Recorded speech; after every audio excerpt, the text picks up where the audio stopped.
Cansa, em amor. Sim, Pai Francisco. E físico porque muitos males que se instalaram em nosso perispírito, causados pela nossa invigilância, sejam eles também físicos ou morais, poderão ser dissipados através do contato, ou melhor, da interação com um corpo mais material, na verdade, plasmado pelo próprio perispírito doente. Costumamos comparar esse fato com uma gota de tinta que é enxugada, absorvida, por um mata-borrão. Bonita comparação, Pai Francisco. O preto velho apenas sorri e continua, mas como todo remédio, é necessário que seja tomado com cuidado, com muitas precauções, sabe? Precauções? Pergunta Luar, curioso. Precauções, sim. Quando um médico lhe receita um remédio, como você o toma? Bem.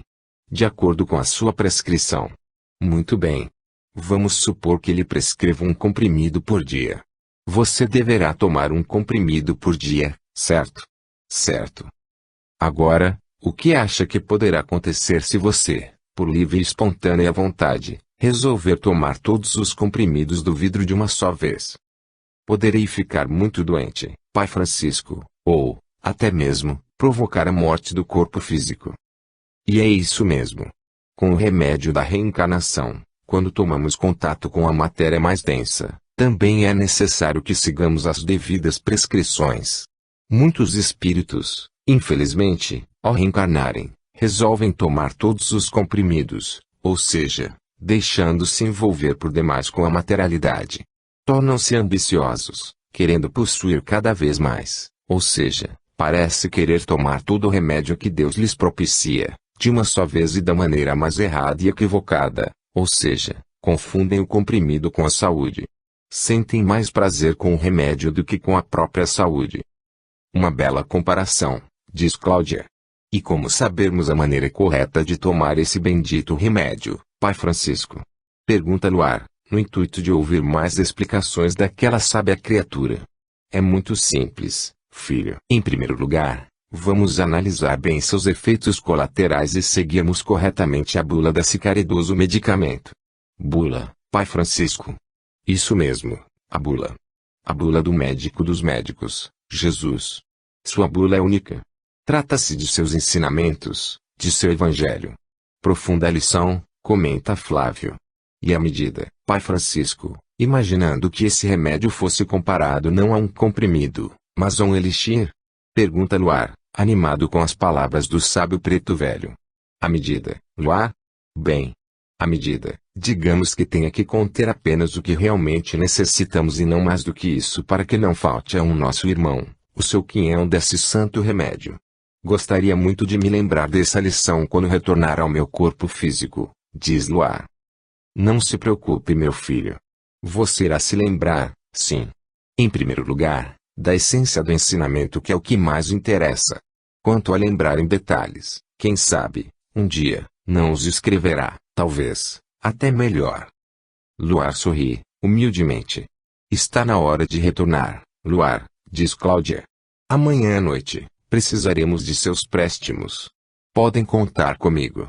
Deus o abençoe, Luar, agradece Rebeca, comovida. 87. Nesse mesmo instante, vamos encontrar Soares, um dos homens de Romildo, que fora expulso por ele do grupo, num bar mal frequentado da capital. Está a beber junto de um amigo, também de vida desregrada. Interessante a sua história, Soares. Quer dizer que esse tal de Luar salvou a sua vida, mesmo sabendo que você pretendia eliminá-lo? Pois é o que eu estou lhe dizendo. Você fez bem em ajudá-lo a escapar, Soares. Só não me conformo de ter desistido de uma soma em dinheiro por causa disso. Sabe, Tião, existem certos momentos na vida da gente em que fazemos coisas que não entendemos. Penso que você foi justo, Soares. Afinal de contas, o rapaz poderia tê-lo abandonado naquele buraco. Pois é, mas ainda sinto que não fiz o suficiente por ele. Por quê, Soares? Já o ajudou a escapar, não foi? Sim, mas sei que ainda corre risco de vida. Apesar da incompetência de Romildo e dos outros, mais cedo ou mais tarde o encontrarão, se é que isso já não aconteceu e já não o eliminaram. E o que pretende fazer? Não sei. Na verdade, Nem tenho ideia de onde poderão estar neste momento. Pois eu penso que sua maior preocupação deveria ser com o prêmio. Com o prêmio? Sim. Afinal de contas, você trabalhou uns bons dias, não foi? Foi, mas, esse tal de Paulo iria lhes pagar muito dinheiro? Sim. Era muito dinheiro e ainda uma poupuda gratificação. Tião pensa um pouco e continua. Acho que deveria tentar receber a sua parte. Minha parte? Lógico. Um homem rico daqueles deveria lhe pagar pelo que você fez. Você não diz que se trata de muito dinheiro? Sim. Então, mas o que vou dizer a ele? Aproveite a situação, Soares. Afinal de contas, você sabe muito. Não estou entendendo. Talvez ele possa lhe pagar pelo seu silêncio. Possa pagar para que você fique de boca fechada. Chantagem? Sim, por que não? Soares pôs-se a pensar. Vamos, meu amigo, aproveite a oportunidade, instiga o outro, com um estranho brilho de cobiça nos olhos. Não sei, ora, Soares, você não vai deixar passar essa oportunidade, vai? Devo confessar que talvez esteja sem coragem. Escute, meu amigo, é evidente que você não deverá cuidar disso sozinho. Dessa maneira, poderemos fazer uma sociedade. Uma sociedade? Sim. Eu ajudo você e dividimos a grana. Estou mesmo precisando de dinheiro, mas nem sei como começar. Pois eu sei, Soares. Se topar, conte-me todos os detalhes e deixe o resto por minha conta. Soares, então, conta tudo para Tião e resolve agir naquele momento mesmo. Venha, Soares. Vamos até minha casa. De lá telefonaremos para esse tal de Paulo. Está bem, concorda o outro. Doutor Paulo, aqui é Soares. Soares? Senhor não se lembra mais de mim? Conheço, pelo menos, uns 4 Soares, responde o homem do outro lado da linha. Vou lhe refrescar a memória, doutor. Soares, Romildo, Luar, sim, Soares. O que você quer? Não está com Romildo? Não. Romildo me expulsou do grupo. Romildo expulsou? Mas por quê? Isso não vem ao caso agora, doutor. E o que vem ao caso, Soares? Quero a minha parte. Você quer a sua parte. E o que o faz pensar que eu terei que lhe pagar? Se foi expulso por Romildo, boa coisa não deve ter feito. Já lhe disse que isso não interessa. Quero a minha parte.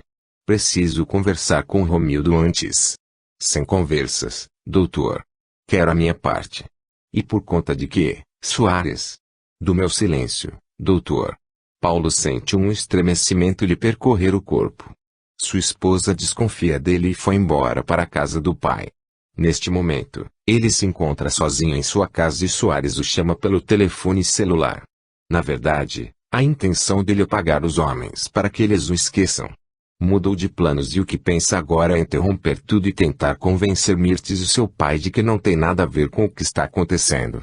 Aposta, inclusive, que talvez Luar não recobre mais a memória e não se lembre de Romildo tentando atropelá-lo. Num futuro, quem sabe, tente novamente eliminá-lo. Procura, agora, controlar-se para tentar dominar a situação junto a Soares. Preciso pensar no assunto, Soares. Na verdade, devo-lhe algum dinheiro, sim. Afinal de contas, apesar de ter sido expulso do grupo, trabalhou também e não sou homem de ficar devendo. Vou lhe pagar, sim. E quanto é que irá me pagar, doutor? Bem, preciso conversar com Romildo para ver o que lhe devo pagar. Já lhe disse, doutor, sem conversas. Romildo não vai permitir que me pague. Quero uma negociação agora. Como já lhe disse, não estou lhe cobrando meu serviço, estou lhe vendendo meu silêncio. Mas isso é chantagem, Soares, o doutor pode chamar do que quiser. Tudo bem, Soares. Vamos fazer o seguinte, não dá para negociarmos por telefone. Vamos marcar um encontro. Certo, doutor, mas não me venha com truques. Não haverá truques, Soares. Dê-me o número de seu telefone. Ligarei para você. Nada feito, doutor. Eu lhe dou até amanhã cedo para resolver. Ligarei novamente às 8 horas. Passar bem. Dizendo isso, Soares desliga o telefone. Muito bem, Soares, diz Tião, entusiasmado com o rumo das coisas. Não sei, Tião. Estou receoso. Esse tal de Dr. Paulo é um homem bastante traiçoeiro. Você deve fazer o seguinte: se perceber qualquer tipo de sujeira, diga-lhe que tem um amigo que também sabe de tudo. Se ele quiser uma confirmação, dê-lhe o número deste telefone. Ele liga para mim e eu confirmo. Parece ser uma boa ideia. É uma boa ideia, Soares. Assim que Paulo desliga o telefone, liga para Romildo. Romildo. É Paulo quem está falando. Pois não, doutor, responde o bandido. Onde você está? Estou na estrada rumo à capital, como o doutor me pediu. Você chega ainda hoje? De madrugada? Muito bem. Nosso encontro será amanhã de manhã por volta das 10 horas, naquele barraco onde conversamos da outra vez. Certo. Estaremos lá. Só tem um problema, Romildo. Problema? Que problema? Soares. Soares. O que aquele miserável está querendo? Nós o expulsamos do grupo. Temos fortes indícios de que ele favoreceu a fuga de Luar. Ele está me chantageando. Chantageando? Quer que eu lhe pague pelo seu silêncio? E o doutor sabe onde ele se encontra? Não tenho a mínima ideia. Fiquei de lhe dar uma resposta amanhã às 8 horas. Ele vai me ligar. Então, doutor, por que não marca um encontro com ele no barracão? Chegaremos antes das 10 e o pegaremos. Vamos lhe dar uma lição. Na verdade, vamos conseguir o seu silêncio. Combinado, Romildo. A propósito, doutor, por que quer que cancelemos a missão? Não se preocupe com isso, Romildo. Na verdade, tenho a intenção de cancelá-la por enquanto. Preciso dar um tempo para que as coisas esfriem um pouco. Depois voltaremos à carga. O doutor é quem sabe. Então, estamos combinados. O regresso. 88. Dr. Milton. Aqui é Valério, o detetive. Pois não, Valério. Alguma notícia? Valério é um detetive particular que o Dr. Milton contratou para vigiar Paulo, assim que ouviu a suspeita da filha Mirtes. Desculpe-me incomodá-lo tão cedo, doutor, mas é algo de estranho está ocorrendo. E o que é Valério? Paulo, seu genro, encontra-se agora num daqueles barracões abandonados, de sua propriedade. Entrou sozinho e fechou a porta.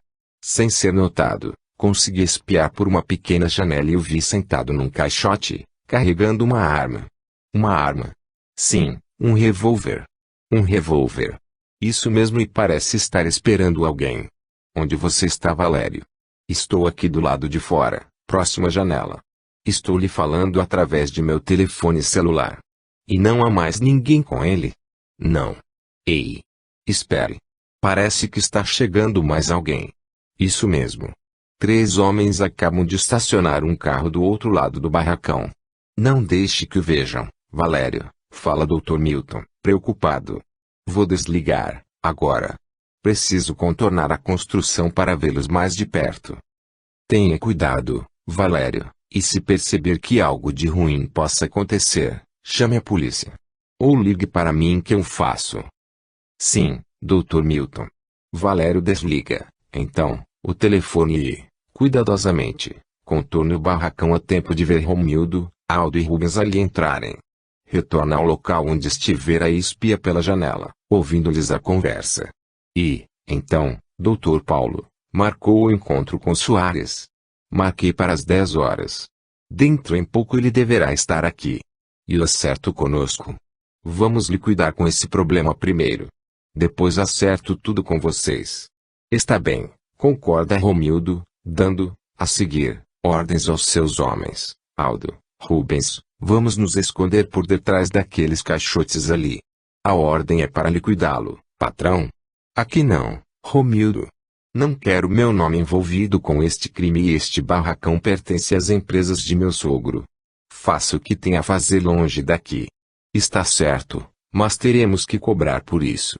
Tudo bem, Romildo, e não se esqueçam, estou parando com os nossos planos apenas temporariamente. Logo, pretendo entrar em contato com vocês para terminarmos o nosso propósito. É só nos chamar. Do lado de fora, Valério chega a uma conclusão. Dr. Milton tinha razão em desconfiar de seu genro. O homem está mesmo querendo liquidar alguém e só pode, mesmo, ser Leles. Mas, pelo jeito, pretendem acabar com esse tal de Soares. Acho melhor ligar para o doutor e pedir para que ele chame a polícia. Pensando assim, Valério liga mais uma vez. Dr. Milton. É Valério, novamente. O que está acontecendo? Bem, aqueles 3 sujeitos são bandidos mesmo, e pretendem liquidar com alguém. Meu Deus. Com Lelis?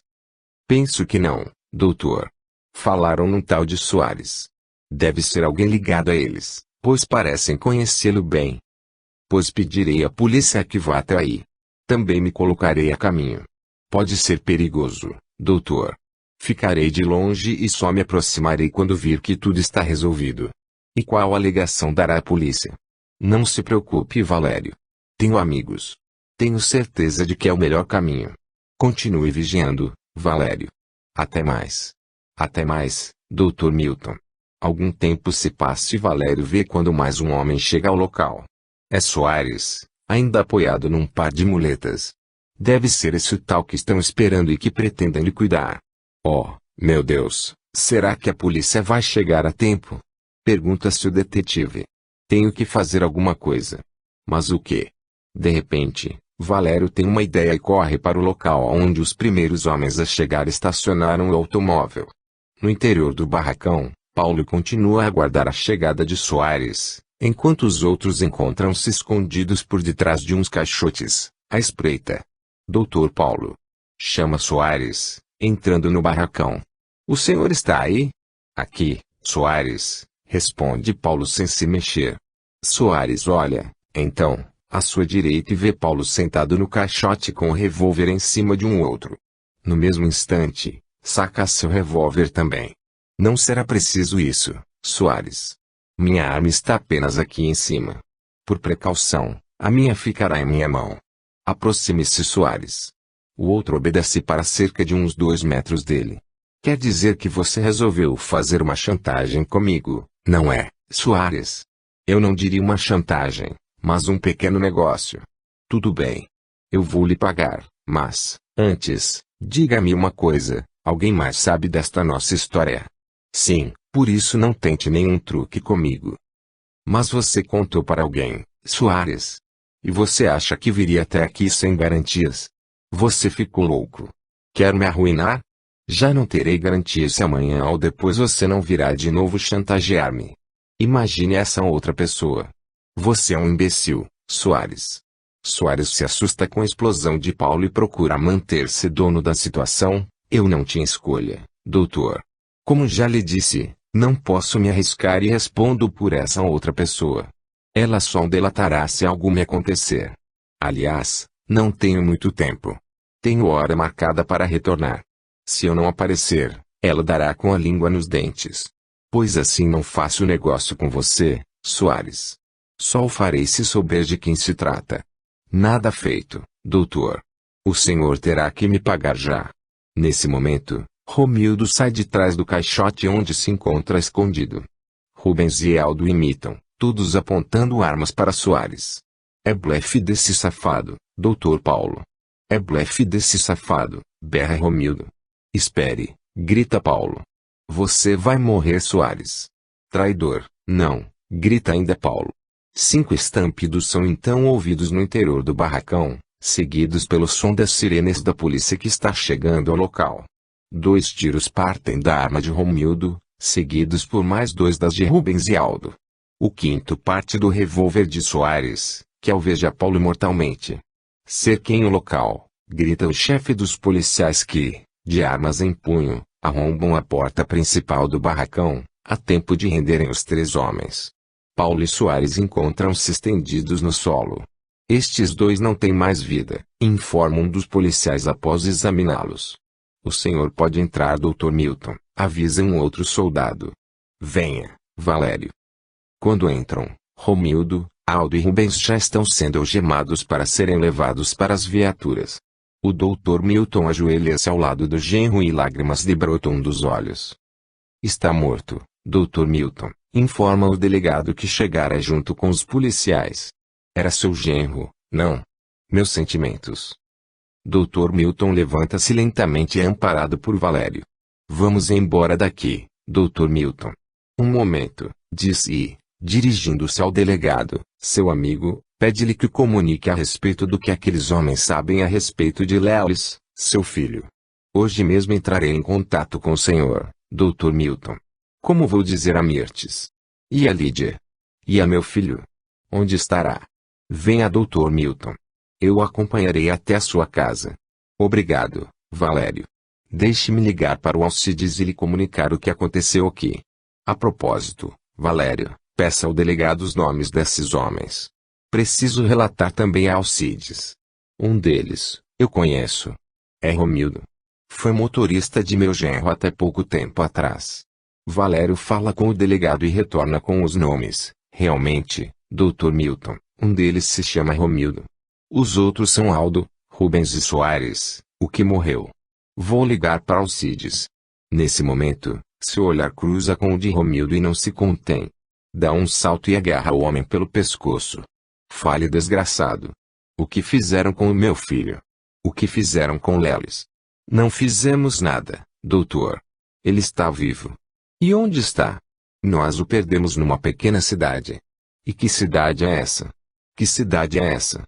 Fale, moço, pede o delegado, calmamente, e afastando Milton dele. Se falar, será melhor para você.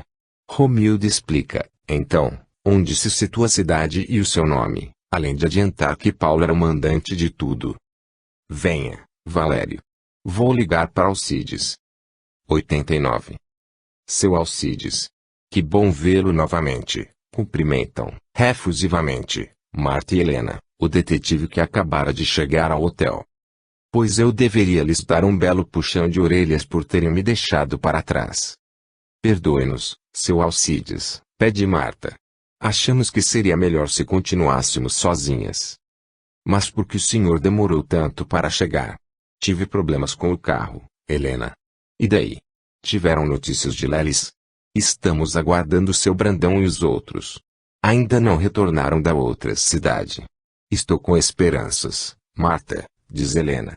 Será que essa demora não significa nada? Talvez. Mas me contem tudo o que aconteceu, pede o detetive. Venham, vamos nos sentar aqui, convida, mostrando os sofás da sala de estar do hotel. É uma longa história. Imagino. Mas, vocês chegaram mesmo a vê-lo? Nós o vimos, sim, seu Alcides, diz Helena. E o perderam? Sim. Nesse momento, o telefone celular do detetive toca e este o atende. Alô? Quem? Dr. Milton. Dr. Milton. Alcides faz um sinal para que Helena aguarde e continua a falar. É Alcides, sim. Estou aqui com Marta e Helena. O que aconteceu? Paulo. O que foi? Pergunta Helena, ansiosa. Morto. Entendo. Sei. E o senhor tem informações de Lelis? Disseram que ele está vivo. Lelis está vivo? Pergunta Marta. Ele se encontra nesta cidade? Foi o que disseram imaginar. Sei. E como está a dona Mirtes? Entendo. E a sua esposa? Sei. Está bem, Dr. Milton.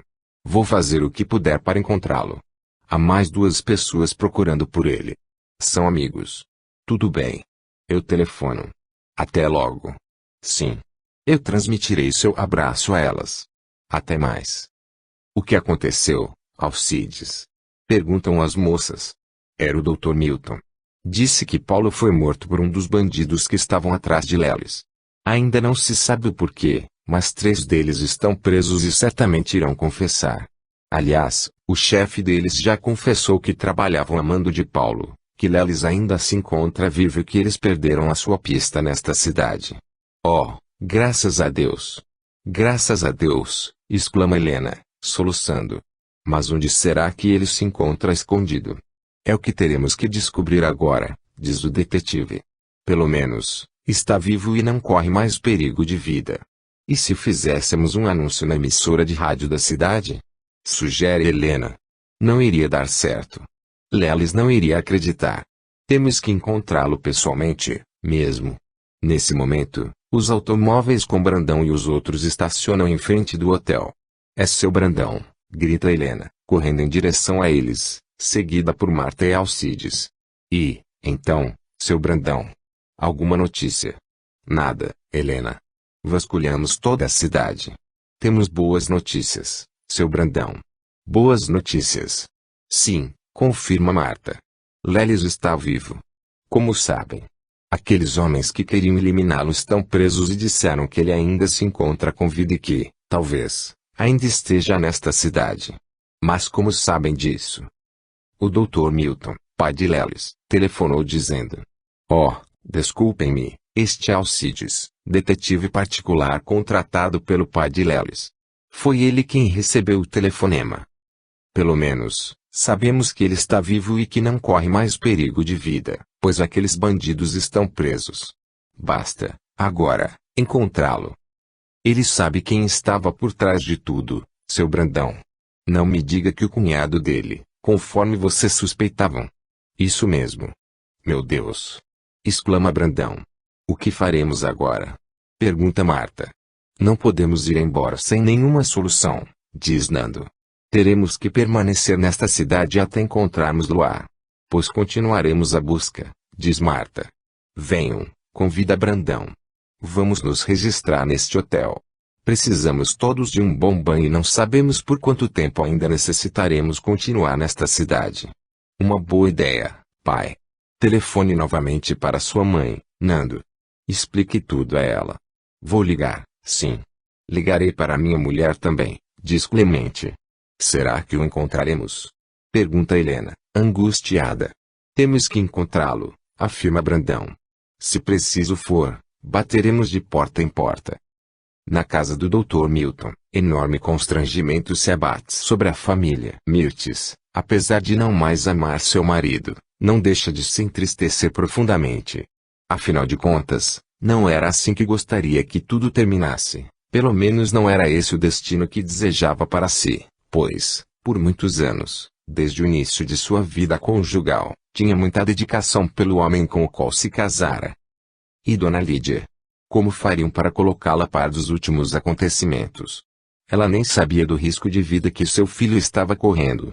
Já bastava o seu sofrimento em não saber de seu paradeiro e, principalmente, pelo fato de lhe haver perdido a memória. O Dr. Milton, por sua vez, sente-se mais esperançoso agora em, pelo menos, encontrar seu filho com vida. E sentia que isso logo, logo, aconteceria, pois havia muitas pessoas à sua procura e tudo parecia indicar que Lelis se encontrava escondido naquela cidade ou nas redondezas. Já tomara providências para enviar Valério, o outro detetive particular, ao encontro de Alcides para auxiliá-lo. Agora, tinha que providenciar o enterro de Paulo. Já avisara seus pais, que residiam em outro estado, sobre o ocorrido, e enviara funcionários para, em seu nome, cuidar de todas as formalidades junto à polícia funerária. Faria também o possível para que esse caso não viesse a se tornar um escândalo. Nesse momento, encontra-se com Mirtes no quarto da esposa. "Querida, estamos perto de encontrarmos Lelis", informa. "Verdade, Milton. Não me engane mais. Agora é sério, Lídia. Já sabemos, pelo menos, onde ele se encontra. Deve estar numa cidade onde o estão procurando ou numa outra, bem próxima." "E por que não o acham?" pergunta em lágrimas. "Por que não colocam um anúncio com sua foto nos jornais dessas cidades?" "Preciso lhe contar alguns fatos, Lídia." "Que fatos?" "Até o presente momento, pouco pudemos fazer, porque o nosso filho corria risco de vida." "Risco de vida?" "Sim, Lídia, mas graças a Deus, esse risco já não existe mais." "Não? Não estou entendendo, Milton. Por favor, conte-me toda a verdade." "Vou lhe contar, querida. Quando Lelis foi atropelado, aquilo, na verdade, foi um atentado contra ele." "Um atentado? Meu Deus! Mas quem teria interesse em atentar contra a sua vida? Lelis sempre foi um bom moço. Nunca teve inimigos, sabemos disso, Lídia, mas foi o que aconteceu e parece que Lelis, no hospital, ouviu comentários a respeito e fugiu." "Foi por isso que fugiu?" "Sim, Lídia. Acontece que, de acordo com uma testemunha, Lelis gritou o nome do motorista que dirigia o carro. E quem ela disse que era? Ela não se lembrava. E vocês já sabem quem foi?" "Agora sabemos." "E quem foi Milton?" "Romildo, Lídia. E ele já está preso." "Romildo? O motorista de Paulo? Mas por quê?" Seja forte, mamãe.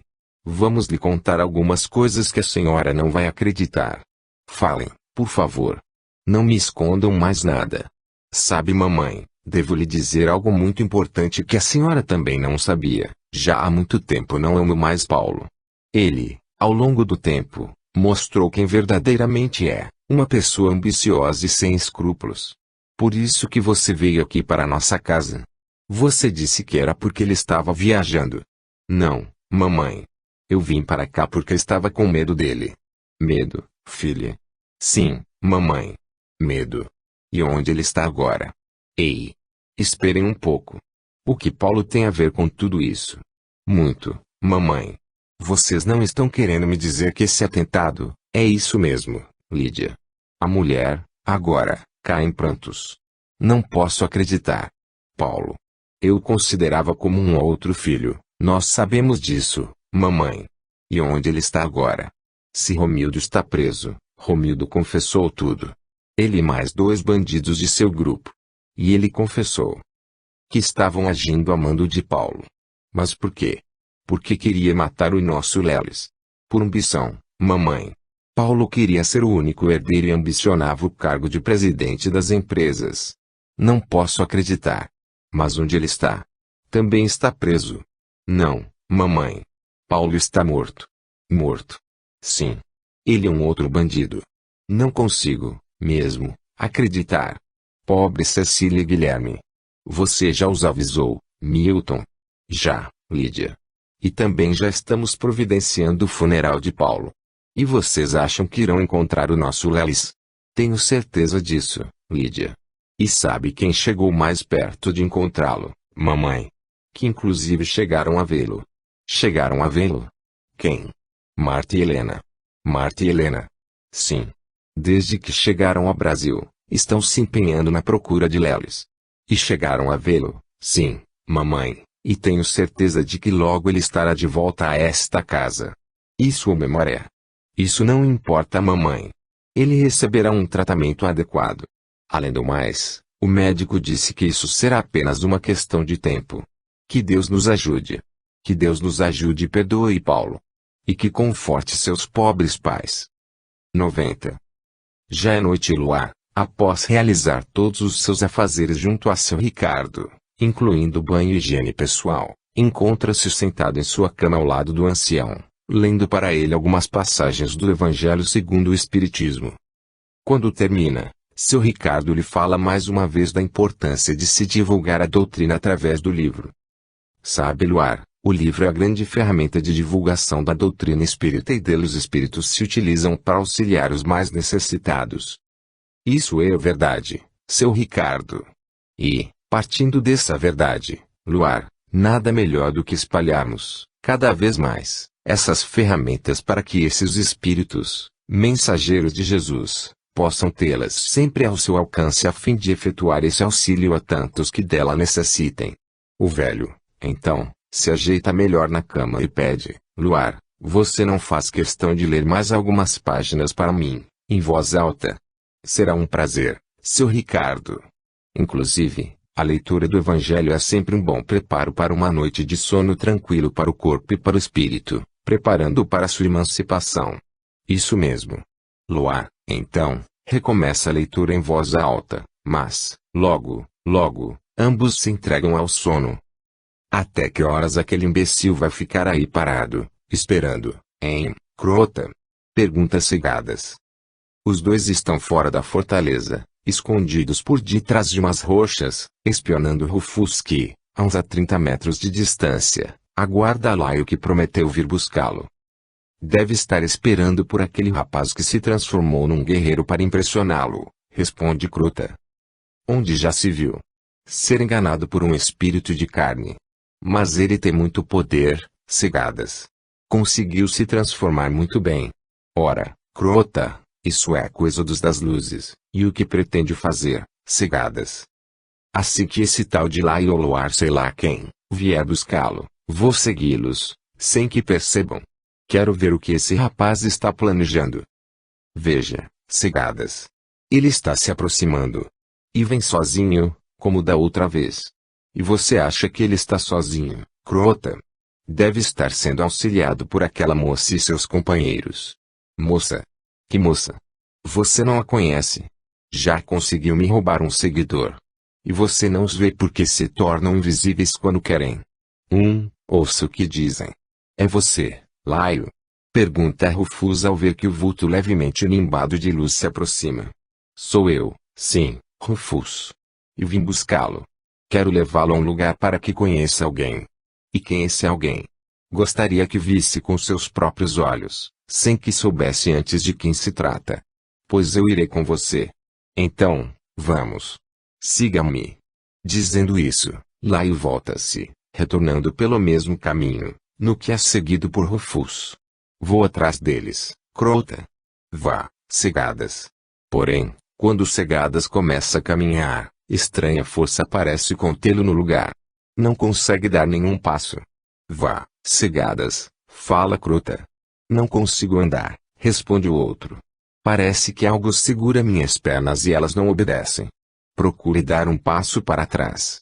Cegadas faz o que Crota sugere e consegue voltar, porém, quando tenta andar novamente para frente, na mesma direção em que foram Rufus e Luar, já não consegue movimentar-se. Mas que droga é essa? Esbraveja. Quem ousa segurar-me? Quem ousa segurar-me? Responda. Eu estou segurando, Cegadas, responde uma voz que parte de trás dos dois. Cegadas e Crota olham na direção e veem Cláudia sentada sobre uma pedra, olha para os dois com um largo e franco sorriso nos lábios. Você, novamente. Berra, irado, Cegadas. Nossos caminhos estão sempre se cruzando, não é?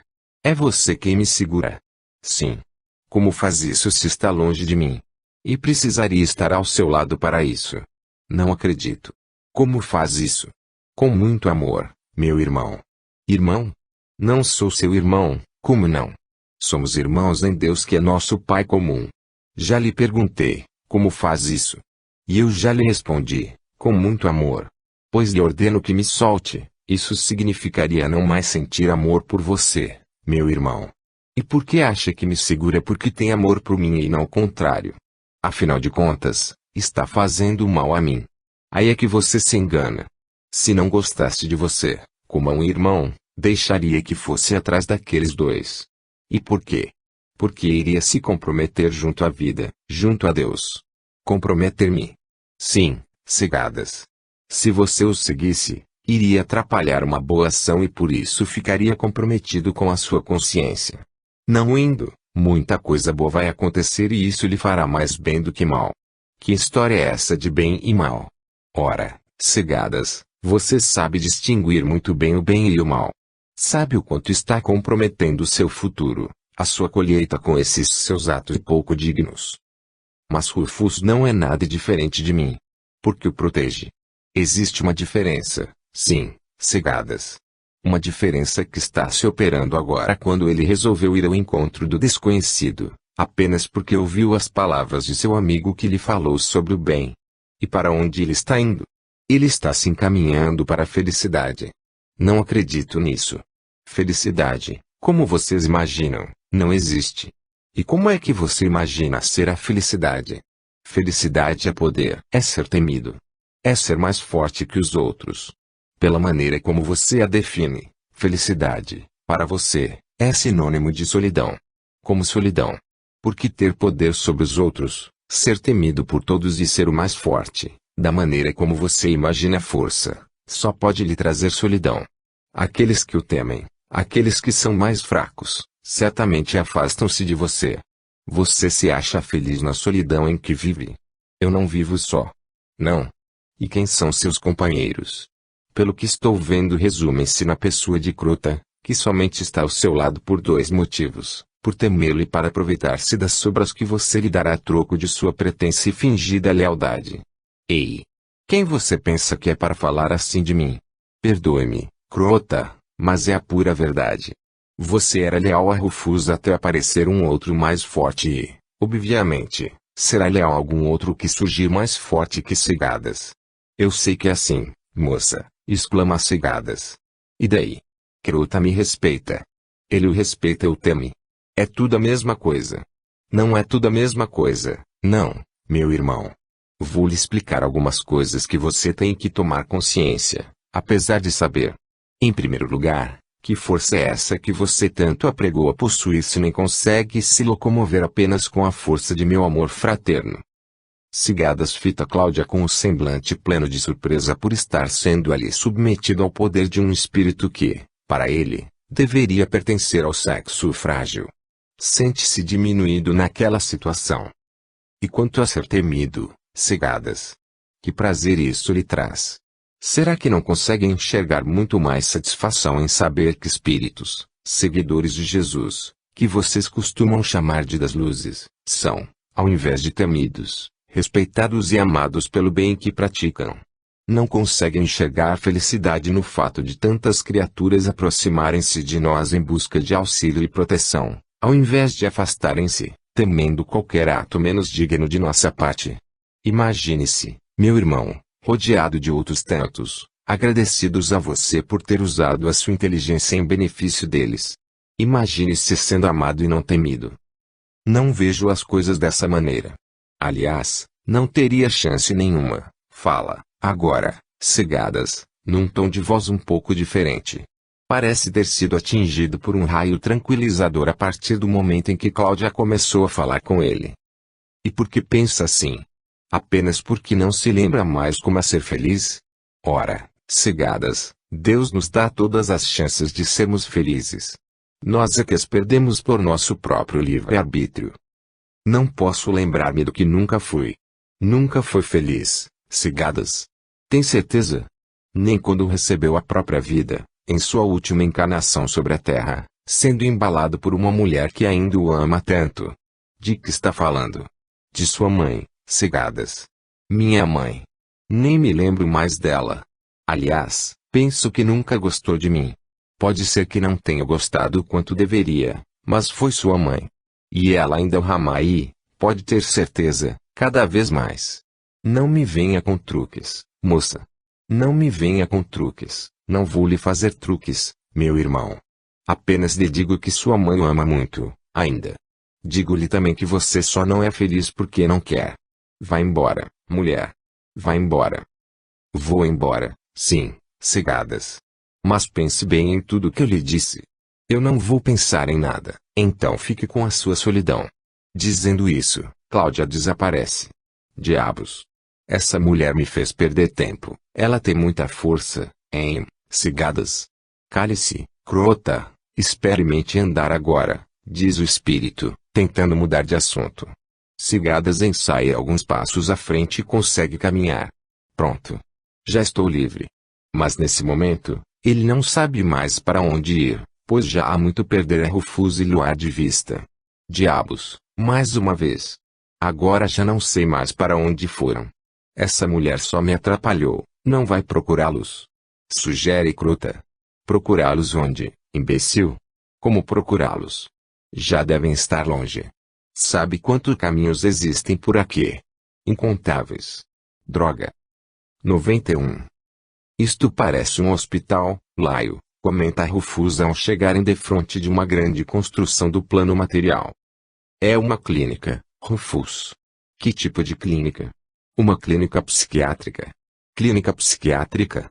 Isso mesmo. Mas o que viemos fazer aqui? Apenas uma visita. Você já esteve aqui antes. Luar, agora transformado e com a aparência de Laio, novamente age como médium inspirado neste momento por Rebeca, acompanhada por Flávio, Fontes, Domingos e Miranda. Cláudia acaba de chegar. Algumas vezes, responde. Vem visitar alguém? Sim, alguém que você conhece bem. Conheço. Sabe? Rufus, preciso lhe explicar algumas coisas que você precisa saber. Fale, Laio, e aproveite enquanto não me encontro mais sentido ódio por você. Não sei quanto tempo isso pode durar. Aliás, nem sei o que está acontecendo comigo desde que você apareceu em minha fortaleza. Foi uma boa ideia a sua de apresentar-se dessa maneira, como Laio e não como Luar. Parece incrível, mas ainda sinto os laços da forte amizade que nos unia quando naquele passado que nem sei precisar há quanto tempo. É sobre isso que quero lhe falar, Rufus. Sentemo-nos neste banco, antes de entrarmos na clínica. Prefiro nesta relva. Faz muito tempo que não sinto o contato com o verde. Traz-me recordações profundas. Luar o acompanha e sentam-se frente a frente. Sabe, Rufus, fomos grandes companheiros e poderosos senhores de terras. Chegamos a dominar vasta área e usufruímos todo o gozo material com que poderíamos sonhar. Isso é verdade. Mas, para isso, cometemos muitas atrocidades, não?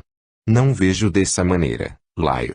Naquela época, inclusive, chegamos a conversar sobre isso e sabíamos que estávamos fazendo o melhor para com aqueles que se encontravam sob a nossa proteção. Para que fôssemos derrotados um dia, procurávamos derrotar primeiro. Para que nosso povo não fosse escravizado, procurávamos escravizar primeiro. Não fizemos o melhor por todos os que se encontravam sob a nossa proteção. Sob a nossa proteção, Rufus. E não se encontravam sob a nossa proteção. Sob nossa proteção ou sob o nosso jugo, Rufus. Nós os espionávamos, fazendo com que, exageradamente, nos servissem. Ora, Laio, tínhamos que cobrar um preço pelo nosso serviço, pela nossa proteção. Um alto preço, não? Talvez. Mas gostávamos daquilo, não? A lei é a dos mais fortes. Fizemos muita gente infeliz, Rufus. Nós os explorávamos em nosso benefício e no dos guerreiros que fazíamos lutar. Tinham que ter uma boa paga também. Nós éramos covardes, Rufus. Covardes. Como ousa falar assim? Covardes, sim, meu amigo. Nós atacávamos homens que nem sabiam manejar uma arma, quando a tinham. Atacávamos velhos, mulheres e crianças indefesas. Roubávamos tudo e muitos morriam de fome. Eu, mesmo, quantos expulsei de minhas terras, condenando-os a morrer a mingua ou devorados por animais. O que éramos nós, senão assassinos frios e covardes? Pois eu não penso assim, Laio. Você pensa assim, Rufus. Não pensava naquela época, mas agora está muito mudado. Como lhe disse, apenas por estes dias. Desconfio que me fizeram alguma bruxaria, Laio. Por acaso, você se transformou num bruxo? Bruxo, Rufus? Não. Acredite-me. Agora, discordo de você quando diz que se modificou apenas nestes dias. Você já vem se modificando há muito tempo. Há muito tempo. Você está louco? Não estou, não, Rufus. Sei que quando se encontra a sós consigo mesmo, começa a se recordar de tudo isso e sente grande opressão a lhe invadir o peito. Você sabe o quanto erramos, mas tem medo de o admitir, pois teme ter que arcar com as consequências. Teme ter que resgatar tudo isso. Teme ser castigado por Deus. Quem lhe disse isso? Espíritos superiores, Rufus, que a tudo veem. Que tudo sabem. Você é um livro aberto, meu amigo. Graças a Deus, você já não é mais o mesmo de antes. Já sente pulsar no coração o amor que Deus lhe plantou no peito como fez com todos nós, os seus filhos, e que teimamos em abafar por causa de nossas ambições e vaidades. Rufus permanece em silêncio, como quer concordar com tudo o que Luar lhe fala, mas, de repente, parecendo acordar, como se um lampejo do passado o fizesse sempre retornar desses devaneios, explode. Não é verdade. Não é verdade. E o meu ódio por você? Meu ódio pela sua traição. Luar, na figura de Laio, continua, mais mansamente ainda, a lhe falar, que ódio, Rufus. Não sente mais ódio por mim.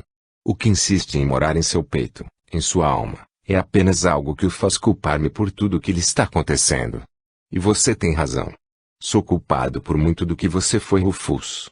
E foi por isso que estive em sua fortaleza, para pedir-lhe perdão. Inclusive pelo fato de ter sido feliz como padre em encarnação posterior àquela. Passei muito tempo no umbral, alvo de muitas perseguições e acabei sentindo que realmente errara muito e Deus, toda bondade, deu-me uma nova oportunidade de refazer, em parte, tantos males cometidos. Reencarnei na bendita materialidade e tornei-me um sacerdote com enorme vontade de fazer o bem. Pois eu não sofri tanto assim nesse local que você denomina de umbral, não. Fui muito forte e acabei mais dominando do que sendo dominado. Tentei alcançá-lo, mas não consegui e vi com muito desprezo quando você foi socorrido por aqueles das luzes. Mais ódio senti quando vi sacerdote. Pensava, Que Deus é esse que permite que alguém como ele fale com o povo como se fosse o melhor dos homens? Se existe mesmo pecado, ele é um pecador igual a mim. Eu não lhe disse. Seu ódio por mim e por Deus e seus mensageiros era mais pelo fato de você imaginar que eu havia sido escolhido para aquilo. Não fui escolhido, não, Rufus.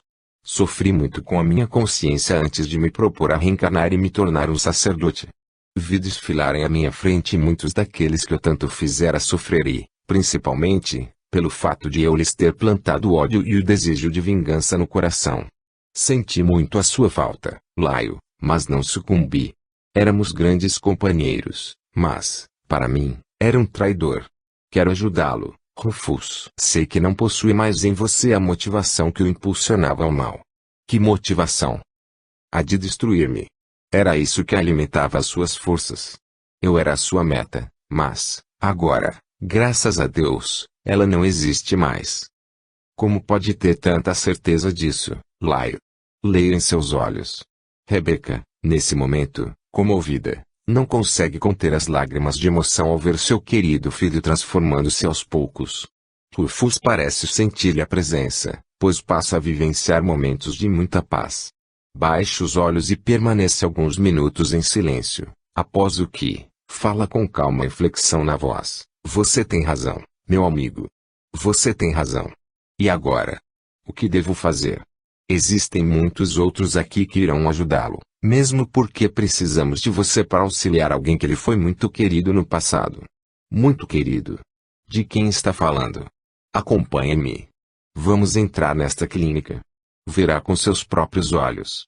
Os dois, então, entram na clínica e, pudesse algum encanado vê-los naquele momento, por certo ficaria estarrecido com a bizarra cena. Dois guerreiros vestidos com malhas metálicas, elmo nas cabeças e espada nos cinturões de couro, percorrendo aqueles brancos e limpos corredores. Luar estaca de repente e mostra a porta de um quarto a Rufus. É aqui. Vamos entrar. O que há aí? Venha, convida a Luar. Ambos entram no cômodo simples onde existem apenas uma cama, uma cadeira e um guarda-roupa. Na cama, um menino dorme sono tranquilo. Veja Rufus. O espírito olha para o garoto, sem nada entender. Quem é ele? Seu nome é Aguinaldo, responde Luar, apontando para a criança que o salvara, empurrando Soares para dentro do buraco naquela noite de sua fuga. Aguinaldo. Quem é Aguinaldo? Aguinaldo é hoje um bom menino. Somente possui uma deficiência mental que a bondade de Deus lhe concedeu a fim de afastar-lhe os inimigos mais ferrenhos. Não entendo, Laio. É muito simples, Rufus. Este garoto, no passado, foi um homem que cometeu tantas atrocidades, fez tantos inimigos que, após a sua desencarnação, passou a ser alvo de todos eles, movidos por fortes desejos de vingança. Não tinha paz, pois, por todos os lados, espíritos avançavam sobre ele, supliciando com muito ódio em seus corações. O mesmo que aconteceu comigo e com você um dia. Mas o sofrimento dele foi maior ainda porque havia sido muito mais implacável do que nós dois juntos. Um dia, por mérito de sua pobre e sofredora avó, conseguiu com que a espiritualidade lhe tocasse o coração tão cansado de sofrimento e ele rogou a Deus que viesse em seu auxílio. Lágrimas amargas de sofrimento brotaram de seus olhos e ele, nosso Criador, lhe concedeu um período de paz. Reencarnou não como você está vendo, um simples débil mental. Reencarnou como um ser defeituoso, um ser vegetativo, com deformações horríveis em sua aparência. Seus algozes e perseguidores demoraram para encontrá-lo na carne e quando conseguiram, não puderam, ou melhor, não tiveram condições de supliciá-lo mais do que se encontrava supliciado e desistiram da vingança. Por força dessa encarnação tão difícil e com o perispírito ainda muito comprometido, principalmente a parte cerebral, depois de mais uma desencarnação, tornou a reencarnar como você está vendo agora. Corpo com aparência quase normal, mas cérebro ainda imperfeito, o que faz com que não consiga raciocinar normalmente. É o que chamamos de debilidade mental. Não chega a ser uma grande debilidade, mas o retém ainda longe de maiores aprendizados. Logo, quando retornar, talvez já tenha a possibilidade de vir a ter uma mente sadia, após longo período de tratamento que se lhe operará no plano espiritual. Todos os débeis mentais têm essa causa, Laio. Nem todos, Rufus. Alguns reencarnam assim, como uma missão escolhida por eles mesmos, muitas vezes, para darem um exemplo, outros, para, talvez, unir criaturas, seus pais. Mas o que tem a ver essa criança conosco? Tem muito a ver conosco, Rufus, e, principalmente a você que esperamos o auxílio um dia, quando tiver voltado à normalidade. Não estou entendendo. Olhe bem para ele, Rufus. Vou rogar aos amigos espirituais que favoreçam a sua visão para que você possa vê-lo como ele foi no passado. Olhe fixamente para ele. Rufus obedece ao amigo e, de repente, um grito lhe escapa dos lábios. Meu Deus! É a primeira vez, depois de muito tempo, que essa palavra sai de sua boca e ele repete, meu Deus! E meu filho Amaro! E meu filho Amaro! Rufus, então, abraça a criança e chora, convulsivamente, amparado por Luar e pelas outras entidades, principalmente Rebeca que ele ainda não consegue visualizar. Sim, Rufus, é seu filho Amaro que, por culpa nossa, foi o mais implacável dos guerreiros. Meu Deus! Meu filho, venha, agora, Rufus. Venha, pede Luar. Quero que veja uma outra pessoa. Rufus levanta-se da posição em que se encontrava abraçado ao filho e tem uma nova e emocionante surpresa ao deparar-se com Rebeca. Mãe. Mãe. Minha mãe. E os dois se abraçam, deixando-se ficar por algum tempo nesse carinhoso enlace, e é tamanha a emoção, tamanha a vibração de amor, arrependimento e esperança naquele momento, que todos os outros espíritos podem, agora, ser notados por ele. Venha, meu filho. Venha comigo. Vamos lá para fora. Ainda temos importante missão a cumprir com a ajuda destes nossos amigos e de tantos outros que nos aguardam. 92. Eles estão voltando, grita Crota, correndo para o interior da fortaleza. Cigadas corre atrás de uma janela bem estreita e avista Rufus e Luar, ainda com a aparência de Laio, caminhando em direção à fortaleza onde se encontra. Mas onde será que foram? Preste atenção, Cigadas, diz Crota. Não percebe algo de diferente em Rufus? Sim, uma tênue luminosidade o envolve. Mas que diabos significa isso? Parece que Rufus se bandeou para o lado das luzes, pois não permitirei que entrem aqui. Guardas? Guardas, chama. O que deseja, Cigadas? Pergunta o chefe deles, entrando nos aposentos de Rufus que é onde se encontram os dois. Olhe por esta janela. Veja. Parece que seu chefe Rufus está nos traindo. É verdade, confirma o espírito. Parece que irradia um pouco de luz. Pois é isso mesmo. Ele está enfeitiçado pelos das luzes, o que quer que se faça, Cigadas. Não quero que entre nesta fortaleza. Mas Rufus é nosso chefe, será que você não entendeu o que eu disse? Rufus não é mais o chefe daqui. Passou para o lado de nossos inimigos.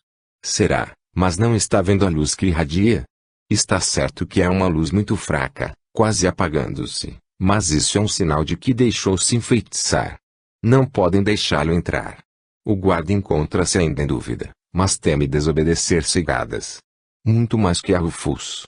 Não deixaremos entrar até que se explique, concorda o guarda. Faça isso. O guarda se retira, mas enorme confusão começa a acontecer na fortaleza. Alguns dos soldados atendem ao chefe da guarda, porém, a maioria se amotina. Não acreditam que Rufus tenha se rendido aos das luzes. Muitos, por receio a ele, outros, na esperança de que isso seja verdade, pois encontram-se cansados daquela vida, principalmente pelo fato de prestarem serviços ali obrigados e por medo. Estou ordenando. Façam o que mando, grita o chefe da guarda. Não podemos ir contra Rufus. Respondem. Ele não é mais o nosso chefe. Nosso chefe, agora, é Cigadas. Os amotinados aproveitam a confusão reinante e abrem os portões da fortaleza. Sentem-se encorajados, pois se nada estiver acontecendo com Rufus, este nada fará contra eles e, se porventura, ele estiver mesmo do lado das luzes, estarão colaborando com um movimento que seria o de libertação para eles. Fechem esses portões. Esbraveja Cigadas, do alto da torre. Fechem esses malditos portões ou vão se arrepender. Mas os espíritos são em grande número e, após abrirem os portões, correm na direção de Rufus. O mais corajoso deles, grita: Rufus, estão querendo trancar os portões para que você não entre. Venha depressa enquanto estão conseguindo mantê-lo aberto.